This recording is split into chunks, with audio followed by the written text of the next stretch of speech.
This is our painting machine. Please take an overall looking of the machine. Okay, this is the control plane. First, we will open the power, start the power. And then the air. And then machine is, you can hear the sound. And then now, heating. Okay. Then we set up the temperature from here.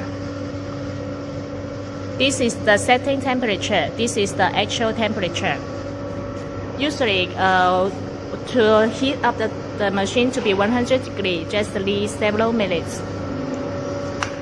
Now we start this switch.